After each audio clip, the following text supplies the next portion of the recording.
ત્રણ વરસાદી સિસ્ટમ ગમરોળશે ગુજરાતને।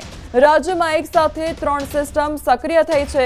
હવામાન નિષ્ણાંત અશોક દેસાઈનું અનુમાન સામે આવ્યું છે।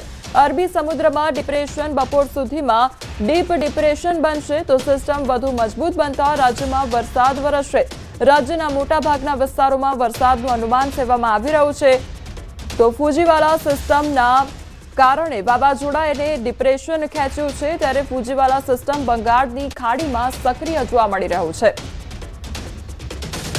તો રાજ્યના મોટાભાગના વિસ્તારોમાં વરસાદનું અનુમાન લગાવવામાં આવી રહ્યું છે અને એક નહીં પરંતુ 3 સિસ્ટમ સક્રિય થતા વરસાદ વરસી શકે છે। અરબી સમુદ્રમાં સિસ્ટમ સક્રિય છે અને તેની અસર ગુજરાતના વાતાવરણ ઉપર થઈ રહી છે। શા માટે આ પલટો આવી રહ્યો છે, શું આ ક્લાઇમેટ ચેન્જની અસર છે કે નહીં તે આપણે જાણીશું। આપણી સાથે છે વેધર સાયન્ટિસ્ટ અશોકભાઈ દેસાઈ। દેસાઈ સાહેબ, ખાસ કરીને તમે અત્યારે રિટાયર થઈ ગયા છો, પરંતુ ખાસો સમય તમે આ વેધર સાયન્ટિસ્ટ તરીકે રહ્યા છો અને એમાં તમે કામ કર્યું છે। અત્યારે જે બંને સિસ્ટમ અરબી સમુદ્ર અને બંગાળની ખાડી બંને સિસ્ટમ છે અને ગુજરાતમાં તબાહી મચાવી રહી છે, શું કારણ છે? અત્યારે એકચ્યુઅલી તો 3 સિસ્ટમ કામ કરી રહી છે।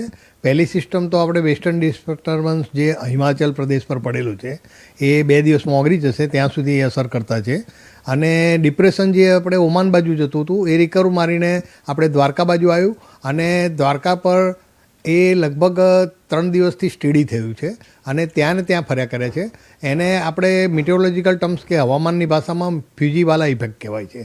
કારણ કે જ્યારે અરબી સમુદ્ર અને બે ઓફ બેંગાલમાં 2 સિસ્ટમ પડેલી હોય ત્યારે કોઈ પણ સિસ્ટમ એકબીજાને દૂર જવા નથી દેતી। એના અનુસંધાનમાં મોન્થા જે ટ્રોપિકલ સાયક્લોન બે ઓફ બેંગાલમાં ઊભું થયું અને અત્યારે ઓડિશામાં એન્ટર થઈને લો પ્રેશર દ્વારા તબાહી મચાઈ રહ્યું છે, એનો જે એક પોર્શન છે એ આપણા ખંભાતના અખાતમાં આવી રહ્યો છે અને એના કારણે આપણું જે ડિપ્રેશન છે એ કદાચ બપોર સુધીમાં ડીપ ડિપ્રેશન બની જવાની પૂરી શક્યતા છે।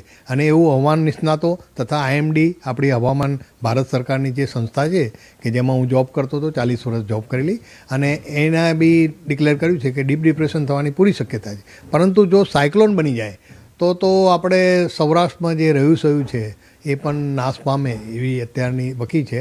અને આ જે ઊભું થવાની જે ગણતરી છે એમાં ગ્લોબલ વોર્મિંગ તો કામ કરે જ છે, પરંતુ છેલ્લા કેટલાક વર્ષોના અભ્યાસથી દેખવામાં આવે છે કે આપણા ત્યાં બે ઓફ બેંગાલમાં જે ઉષ્ણ કટિબંધમાં જે સાયક્લોન થવા જોઈએ એના કરતાં વધારે પ્રમાણમાં સાયક્લોન અને લો પ્રેશર સિસ્ટમો ઊભી થઈ છે।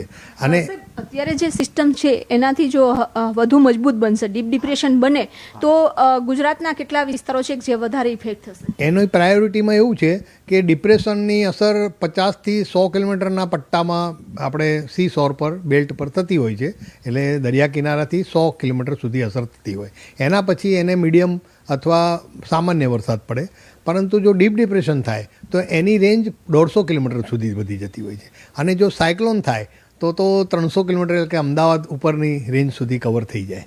એટલે જ્યારે તીવ્રતા વધે ત્યારે એનો માર લેન્ડ પર જે આવવાનો છે એ વધી જાય છે। સર, આપના અભ્યાસ પ્રમાણે શું માનવું છે, કારણ કે માવઠા થાય છે નવેમ્બરમાં, આટલું મોટું માવઠું આટલા દિવસ ચાલવું, એ તમને શું લાગી રહ્યું છે? ખરેખર તો માવઠું શબ્દ જ ખોટો છે, કારણ કે જ્યારે માવઠું શબ્દ વાપરીએ ત્યારે 1-2 દિવસ માટે જ એ ઉપયોગમાં લેવાય છે। પરંતુ આપણે ગુજરાતી ભાષામાં જ્યારે ચોમાસા પછીનો જે વરસાદ છે એને આપણે સાર્વત્રિક માવઠા તરીકે કહીએ છીએ। ખરેખર હવામાનની ભાષામાં એને માવઠું નથી કહેવાતું, એને પ્રેશર સિસ્ટમ કહેવાય છે। લાગે છે કે ક્લાઇમેટ ચેન્જ છેલ્લા 5 વર્ષમાં જોયું છે કે અરબી સમુદ્ર વધારે ને વધારે એક્ટિવ બનતો જાય છે। આપના ત્યાં સાધનોની વાત કરું તો આપણી પાસે સાધનો તો પૂરતા છે, સેટેલાઇટો પણ સારા છે, પરંતુ રડારની અછત છે। કારણ કે આપણે ત્યાં પહેલાંની ગણતરી પ્રમાણે બે ઓફ બેંગાલમાં 8 રડાર લગાવવામાં આવે છે, જ્યારે આપણે વેસ્ટ કોસ્ટ એટલે કે અરબી સમુદ્રમાં 4 રડાર લગાવવામાં આવે છે। કારણ કે એનો રેશિયો 2:1 હતો પહેલાં। કારણ કે જે સાયક્લોન આપણે બે ઓફ બેંગાલમાં આવે એ ત્યાં ને ત્યાં અથવા બે ઓફ બેંગાલમાં બંગાળ બાજુ જઈને ફંટાઈ જતું હતું અને સમી જતું હતું, પણ છેલ્લા કેટલાક વર્ષોથી એ બે ઓફ બેંગાલની સિસ્ટમ અરબી સમુદ્રમાં રિકર્વ થઈને રીઇન્ટેન્સિફાઈ થતી આપણે જોવા મળી છે। અને એના 2 તાજા ઉદાહરણ છેલ્લા 2 સાયક્લોન આવ્યા એ બંનેમાં એ રીતનું થયું છે। અને એના કારણે પછી જે રિકર્વ આવે છે અને જે ઓમાન બાજુ સમય જવું જોઈએ એના બદલે પાછું આવે છે, એ ઘટના એક વિજ્ઞાનનો રસપ્રદ કેસ કહી શકાય અને એના વિશે સંશોધન થવું જરૂરી છે, કારણ કે અત્યાર સુધી એવા પ્રસંગો બહુ ઓછા બન્યા છે.